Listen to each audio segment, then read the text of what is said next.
Mengerti kehendak Tuhan.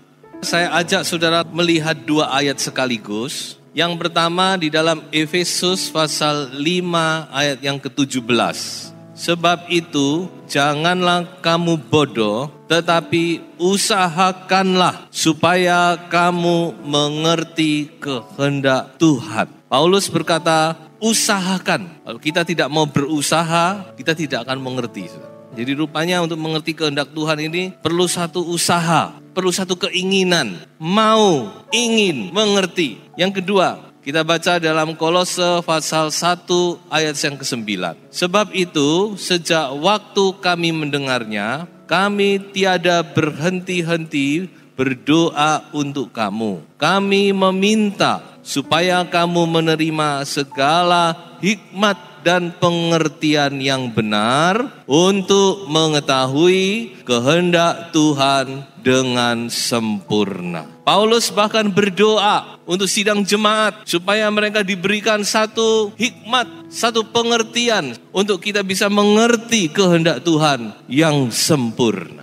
Kita melihat di sini bahwa penting sekali untuk kita mengerti kehendak Tuhan. Kehendak Tuhan, kalau saya mau bikin simple, kehendak Tuhan itu ada dua macam. Yang pertama adalah kehendak Tuhan yang sempurna, yang perfect, yang absolut, yang sempurna. Tuhan punya kehendak. Dalam setiap kehidupan kita Tuhan punya kehendak yang sempurna. Tapi ada kehendak Tuhan yang kedua, adalah kehendak Tuhan yang diizinkan atau lebih gamblang lagi yaitu kehendak Tuhan yang dipaksakan. Jadi kita harus tahu hari ini. Seringkali ya mungkin ini kehendak Tuhan. Kehendak Tuhan itu tidak semua kehendak Tuhan. Ada kehendak Tuhan yang memang kehendak Tuhan, yang memang perfect, sempurna, pasti baik. Tapi ada kehendak Tuhan yang dipaksakan, permisif, diizinkan oleh Tuhan. Yang paling gampang dalam kasus perceraian, dalam Matius 19.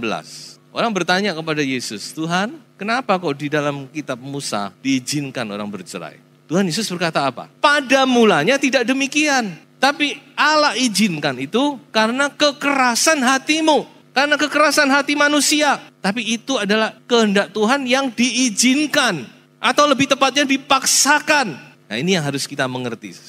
Jadi kita sekarang diajak untuk lebih dewasa lagi. Firman Tuhan ini sepertinya mengajak kita untuk lebih mengerti lagi hati Tuhan. Nah sekarang saya mau ajak melihat 3 kasus menjadi cermin bagi kita. Bagaimana itu kehendak Tuhan yang diizinkan, yang dipaksakan. Kehendak Tuhan tapi dipaksakan. Yang pertama, saya ajak saudara untuk melihat satu kasus yaitu kasus Bileam. Kasus Bileam, kalau saudara mau membaca itu yaitu di dalam Bilangan pasal 20 sampai pasal 24. Ini adalah salah satu kasus yang unik di dalam Alkitab.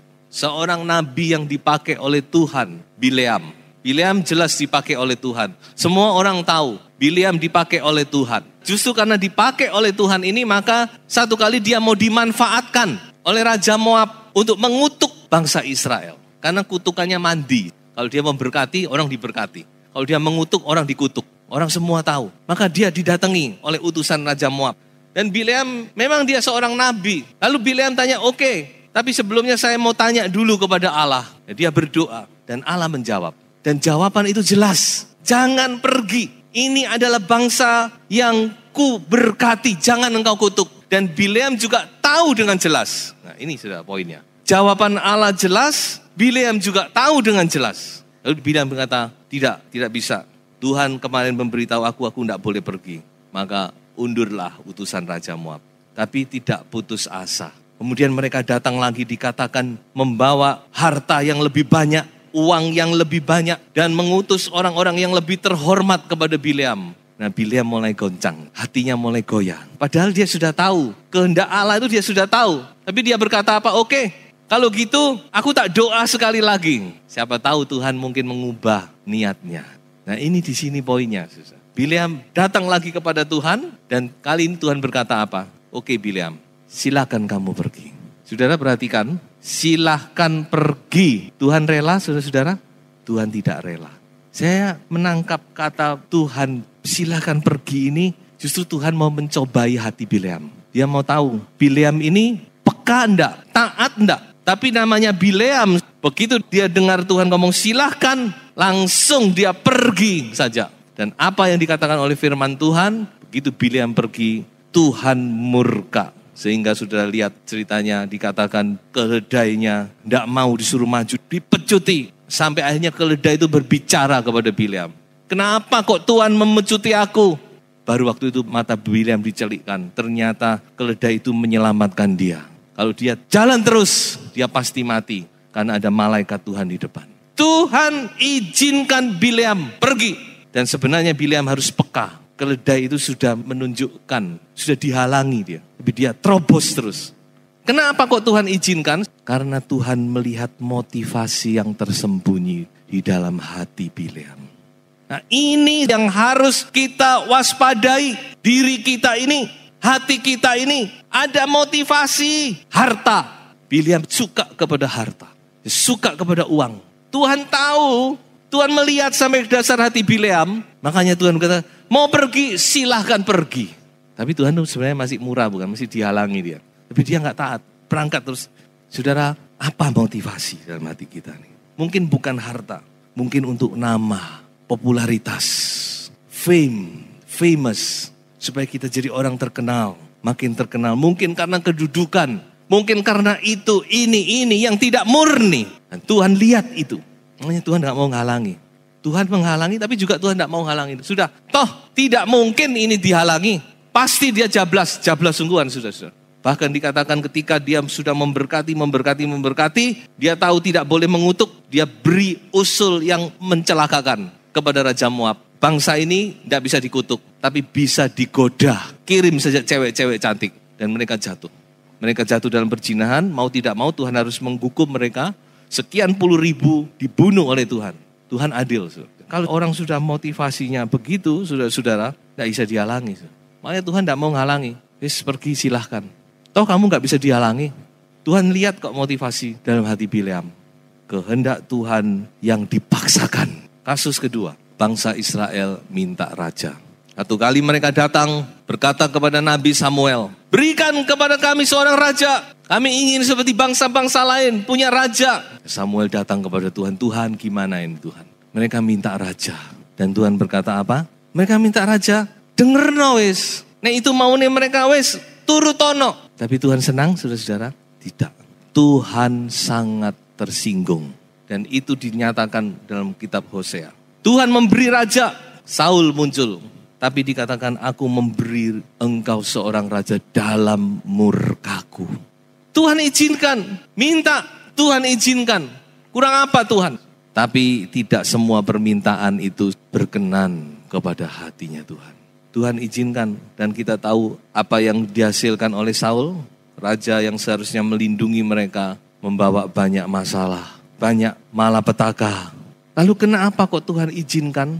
Karena Tuhan tahu bangsa ini tegar tengkuk, gak bisa diomongi. Ngotot, kalau orang sudah ngotot, jangankan manusia, Tuhan aja Tuhan gak akan menghalangi.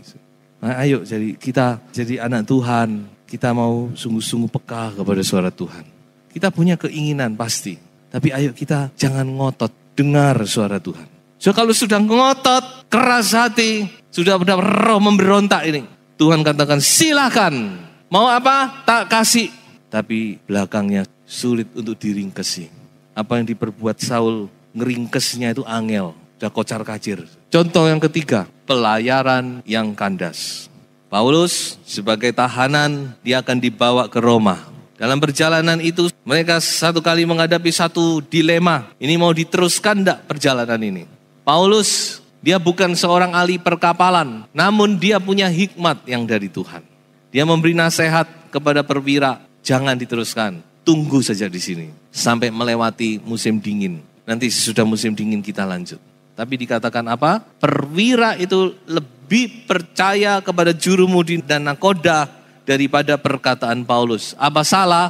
Tidak salah. Paulus siapa? Ya toh? Paulus ini hamba Tuhan, bukan jurumudi, bukan nakoda, tidak ngerti laut. Namun Paulus dipakai oleh Tuhan saat itu untuk berbicara menasehati. Jangan diteruskan. Kalau diteruskan, kita akan dapat banyak masalah. Kita akan alami kerugian besar. Bahkan mungkin nyawa kita pun gak tertolong. Tapi akhir dari cerita ini, akhirnya mereka tetap berangkat. Dan apa yang terjadi, sudah bisa baca kisahnya dalam Kisah 27. Mereka mengalami karam kapal yang luar biasa. Memang kalau bukan kemurahan Tuhan, bukan karena Paulus, mati kira-kira 276 orang. Hanya karena kemurahan Tuhan, Tuhan masih selamatkan. Cuma nyawa itu. Kapale sak barangi amblas. Tuhan izinkan. Tuhan tidak halangi. Di sini memang kelihatan seperti Paulus, tapi saya tahu Tuhan.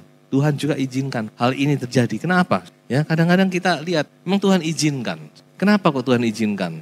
Saya melihat ini adalah satu maksud Tuhan untuk mengajar kita. Supaya kita lebih bijaksana. Kadang-kadang manusia itu kalau enggak alami sesuatu, enggak kebentuk, enggak tersandung, enggak belajar-belajar. Sudah tersandung aja masih enggak bisa belajar. Makanya Tuhan izinkan memang. Sesuatu kita alami. Kerugian supaya kita belajar sesuatu dari Tuhan. Dan juga di satu pihak Tuhan dalam kasus Paulus ini Tuhan mau menyatakan kemuliaannya. Tuhan mau membuktikan, membela kredibilitas dari firman-Nya yang disampaikan oleh hambanya.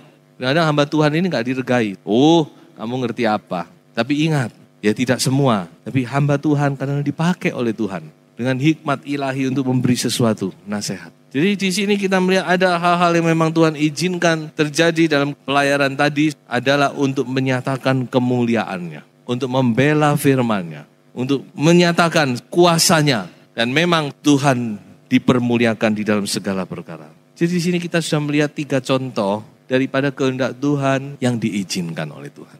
Lalu sekarang kita akan melihat bagaimana sekarang kita bisa mengerti kehendak Tuhan. Jadi kehendak Tuhan itu ada yang sempurna. Namun ada kehendak Tuhan yang karena kita paksa, karena kita tegar tengkuk, karena kita nggak bisa diberitahu, karena kita ngotot, karena kita tidak peka, karena kita punya motivasi, karena kita tidak menghiraukan firman. Sudah dinasihati masih jalan terus, dan sebagainya, dan sebagainya. Tuhan izinkan, namun itu bukan yang sempurna. Dan seringkali kita mengalami banyak masalah, kerugian, dan sebagainya. So itu kita mau belajar saat ini beberapa patokan, beberapa pedoman untuk kita bisa mengerti kehendak Tuhan. Yang pertama, tentu kita harus berdoa. Bertanya kepada Tuhan, mohon pimpinan Tuhan. Sudah bisa baca Mazmur 25. Kesimpulan saya ketika saya membaca Mazmur 25, ternyata Tuhan itu adalah Tuhan yang mau menyatakan isi hatinya kepada anak-anaknya. Cuma seringkali kita nggak mau tanya, nggak mau sabar aja. Padahal Tuhan itu mau menunjukkan jalannya. So itu pemazmur berkata, aku bertanya kepada Tuhan, beritahukan Tuhan jalan-jalanmu kepadaku. Tunjukkan jalan-jalanmu. Berdoa. Langkah awal untuk kita mengerti kehendak Tuhan, kita berdoa. Kita mohon pimpinan Tuhan. Kita mohon Tuhan nyatakan jalanmu. Tuhan beritahukan, Tuhan aku butuh. Aku perlu Tuhan. Beritahukan kepada kami jalan yang harus kami tempuh. Langkah yang kedua, firman Tuhan sebagai patokan kita. Firman Tuhan ini tidak pernah salah. Pemazmur berkata bahwa firman Tuhan itu tepat dan murni. Tuhan tidak akan melakukan sesuatu bertentangan dengan firman-Nya. Namun dalam hal ini saya juga mau ingatkan, kita harus mengerti firman Tuhan itu harus seimbang. Jangan sampai kita berat sebelah, cuma mengambil satu ayat tok. Kita harus memperhatikan secara keseluruhan. Nah ini yang mungkin saudara harus mengerti firman. Banyak orang bisa mengutip firman, tapi dia tidak tahu keseimbangan firman. Harus balance. Kebenaran firman Tuhan itu balance, saudara-saudara. Firman Tuhan itu tidak berat sebelah. Oh tidak, saya begini, saya tahu kok tidak Tuhan begini-begini. No, coba dilihat sisi yang lain. Balance. Jadi firman Tuhan itu patokan yang tidak akan salah. Ayo kita kembali lagi. Kita melihat apa firman Tuhan. Apa yang dikatakan oleh firman Tuhan. Tuhan tidak akan melakukan sesuatu melawan firman-Nya sendiri. Ayat lain berkata Tuhan itu meninggikan firman-Nya dan namanya di atas segala sesuatu. Dan kalau kita sudah berpatokan kepada firman, kita harus tunduk. Kita harus menyerahkan kedaulatan kita kepada firman. Amsal berkata, jangan kita memakai kepandaian kita sendiri, pengertian kita sendiri, tetapi kita percaya kepada Tuhan, bersandar kepada Tuhan, takut kepada Tuhan. Jadi kita benar-benar tunduk kepada kebenaran firman. Kebenaran itu mutlak, kita yang harus tunduk. Walaupun pengertian kita mungkin begini, tapi kita lihat firman ini begini, kita yang harus tunduk. Patokan yang ketiga, saudara, suara hati. Tuhan memberi hati nurani. Tentu ini hati nurani orang percaya. Kalau orang tidak percaya, saya tidak jamin. Karena orang tidak percaya itu hati nuraninya tercemar oleh dosa. Tapi hati nurani orang percaya, anak Tuhan itu sudah disucikan. Salah satunya lewat baptisan air. Baptisan air itu menyucikan hati nurani kita. Jadi sini hati nurani yang sudah disucikan. Hati nurani yang sudah dikuduskan oleh firman dan Roh Kudus. Hati nurani yang ada Kristus di dalamnya. Bukan hati nurani yang kosong. Lalu hati nurani manusia dunia tidak ada Roh Kristus, kosong. Namun hati nurani orang percaya itu bisa kita jadikan satu patokan. Paulus berkata apa? Aku mengatakan kebenaran dalam Kristus, aku tidak berdosa. Atau dalam bahasa lain, hati nuraniku turut bersaksi dalam Roh Kudus. Nah ini, hati nurani dan Roh Kudus bekerja bersama-sama. Hati nurani, Roh Kudus. Karena ada Roh Kudus di dalamnya. Roh Kudus meneguhkan hati nurani dan damai sejahtera Allah memimpin. Damai sejahtera Allah itu juga yang ada dalam hati ini bisa menjadi satu patokan. Ada damai sejahtera enggak? Hati kita kacau balau, gak punya damai, gimana kita bisa melangkah dengan benar? Jadi ada damai sejahtera yang memerintah, yang memimpin. Dan yang keempat ini juga bisa sudah jadikan patokan, nasihat yang tulus dan rohani. Nasihat yang tulus. Jangan sembarang cari nasihat. Banyak orang keliru cari nasihat. Mendengar nasihat yang salah kita bisa tersesat. Makanya nasihat ini gampang-gampang sulit. Tapi saudara, nasihat yang baik itu adalah nasihat yang tulus, gak punya motivasi. Dan rohani. Tulus tok gak rohani ya repot. Rohani tapi gak tulus ya juga repot. Orangnya sih rohani, tapi dia punya motivasi, nasihatnya gak tulus, gak repot.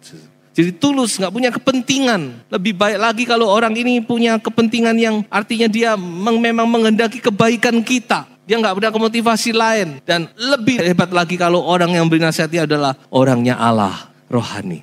Tahu kebenaran firman, Alkitabiah, berpegang kepada firman. Dan saya rasa saudara bisa menoleh kepada pasangan hidup saudara. Karena saya yakin pasangan hidup itu pasti tulus. Makanya saudara harus jadi orang rohani supaya bisa memberi nasihat yang baik. Tapi kalau tulus pasti. Nasihat seorang istri kepada suami pasti tulus. Dia gak akan ada motivasi lain. Dia cuma satu, kebaikan untuk keselamatan. Nasihat orang tua kepada anak juga pasti tulus. Amin. Mana ada orang tua mau mencelakakan anak, gak ada. Paulus berkata apa? Tujuan nasihat itu ialah kasih yang timbul dari hati yang suci, hati nurani yang murni, dan iman yang tulus ikhlas. 清洁的心, 无愧的良心, 无伪的信心. Dalam bahasa Mandarin. 清洁的心, hati yang bersih. 无愧的良心, hati nurani yang tidak tertuduh, dan 无伪的信心. Bukan iman yang pura-pura, tapi benar-benar iman yang tulus ikhlas. Nasihat yang demikian sangat berharga. Saya rasa saudara, kalau kita mau berjalan, kita akan tahu kehendak Tuhan dalam hidup kita. Tuhan tidak pernah menyembunyikan kehendaknya. Tinggal kita saja mau enggak, kita rindu enggak untuk mengerti dan melakukan kehendak Tuhan itu. Sebagai ayat terakhir, janganlah kamu menjadi serupa dengan dunia ini, tetapi berubahlah oleh pembaharuan budimu, sehingga kamu dapat membedakan manakah kehendak Allah, apa yang baik, yang berkenan kepada Allah, dan yang sempurna. Segala puji bagi nama Tuhan.